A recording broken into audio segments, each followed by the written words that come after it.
వరలక్ష్మి వ్రతం సిరీస్ లో ఈ రోజు టెంపుల్ స్టైల్ పులిహోర ప్రీమిక్స్ అయితే చేయబోతున్నాను. ఇది చేసి పెట్టుకుంటే మనకు 10 నిమిషాలలో పులిహోర అయితే కలిపేసుకోవచ్చు. ముందుగా కడాయిలో 1 టేబుల్ స్పూన్ మినపప్పు ఇలా డ్రై రోస్ట్ చేసుకోవాలి. అలానే ఒక 2 టేబుల్ స్పూన్ల శనగపప్పును కూడా డ్రై రోస్ట్ చేసుకోవాలి.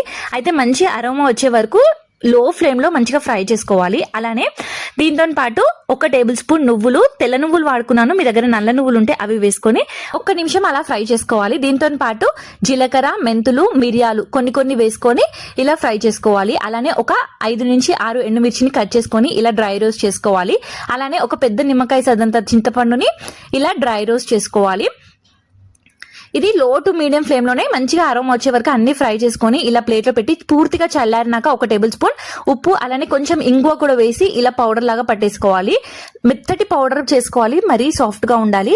ఇప్పుడు తాలింపు కోసం అదే పాన్ లో కొంచెం ఆవాలు, జీలకర్ర అలానే కొంచెం శనగపప్పు, పల్లీలు ఇవన్నిటిని డ్రై రోస్ట్ చేసుకోవాలి. అలానే కొంచెం ఒక 2 ఎండుమిర్చిని కూడా కట్ చేసుకొని ఇలా డ్రై రోస్ట్ చేసుకోవాలి. అన్ని సపరేట్ గా వేసుకోవాలి.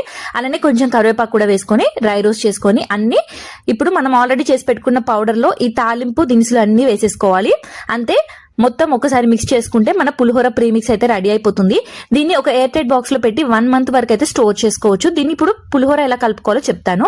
ముందుగా ఇక్కడ 1 గ్లాస్ రైస్ కి 2 గ్లాసెస్ ఆఫ్ వాటర్ వేసుకోవాలి. అలానే ఇందులోనే కొంచెం పసుపు, అలానే ఒక 2 టేబుల్ స్పూన్ల నూనె కూడా వేసుకొని రైస్ మెత్తగా ఉడికే వరకు ఇడిచిపెట్టేసేయాలి.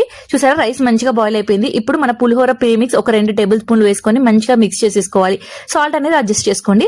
అంతే, సింపుల్ గా మన పులిహోర అయితే రెడీ అయిపోయింది. ఒకసారి ఈ విధంగా పులిహోర అయితే ట్రై చేసి చూడండి. ఎలా వచ్చిందో కూడా కమెంట్ చేయండి.